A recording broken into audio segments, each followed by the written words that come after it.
ముషీరాబాద్ ప్రజల్లో దాగున్న నైపుణ్యాలను వెలికితీసేందుకు ప్రధాని చేపడుతున్న మాన్ కీ బాత్ ఉపయోగపడుతుందని రాజ్యసభ సభ్యుడు కె లక్ష్మణ్ అన్నారు.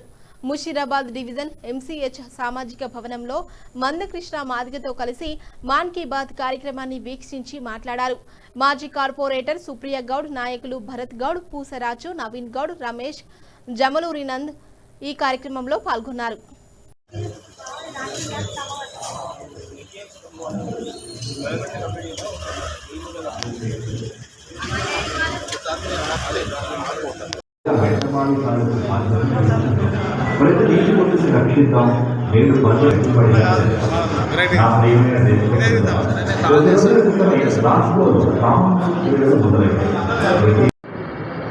మన్ కీ బాత్ 136వ ఎపిసోడ్ సందర్భంగా ఈరోజు ముషీరాబాద్ అసెంబ్లీలోని ముషీరాబాద్ డివిజన్లో మున్సిపల్ కాలనీలో కార్యకర్తలు, కాలనీ వాసులతో వీక్షించడం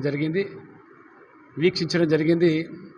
ప్రధానమంత్రి ప్రతి నెల చివరి ఆదివారంలో ప్రజలు ముఖ్యంగా ఏ వృత్తుల్లో కానీ రాణిస్తూ ఉన్నారో లేదా వాళ్ళ ఉన్నటువంటి నైపుణ్యతను వెలికితీసే విధంగా వివరిస్తున్నారో వాళ్ళందరినీ కూడా మిగతా వాళ్ళకి స్ఫూర్తిదాయకంగా కల్పించేదానికి నరేంద్ర మోడీ గారు ఈ మన్ కీ బాత్ ద్వారా ప్రజలను చైతన్యం చేయడము, వాళ్లకు ప్రేరేపించడము, ఆ రకంగా ఈ మన్ కీ బాత్లో కూడా ఓ దేశభక్తి, తిరంగా యాత్ర, చేతి వృత్తులు, తెలంగాణకు సంబంధించిన పోచంపల్లి చేనేత గురించి వాళ్ళు ఏ రకంగా కష్టపడి, అదే రకంగా ఈశాన్య రాష్ట్రంలో, అదే రకంగా జమ్మూ కాశ్మీర్లో కూడా ప్రజలు తమ వృత్తుల్లో కానీ తమకున్నటువంటి ఆసక్తి రంగాల్లో మరి ఉన్నటువంటి నైపుణ్యత వెలికి తీసేదానికి ఒక వేదికగా మారింది.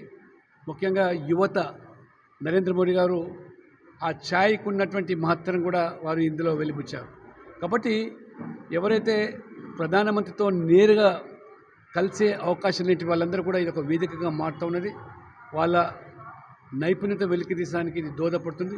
యువత కూడా మరి ఆ దిశలో మీరు మోదీ గారిని స్ఫూర్తిగా తీసుకొని వాళ్ళ స్టార్టప్స్ కానీ, యూనికార్న్స్ కానీ మీకున్న నైపుణ్యత మరి ప్రదర్శించడానికి ఈ యొక్క మన్ కీ బాత్ కూడా తప్పకుండా వినియోగించుకోవాలని, మన్ కీ బాత్ ద్వారా కూడా అందరూ కూడా ఒక సేవాభావంతో కూడా సమాజంలో పనిచేయడానికి ముందుకు రావాలని చెప్పి ఈ సందర్భంగా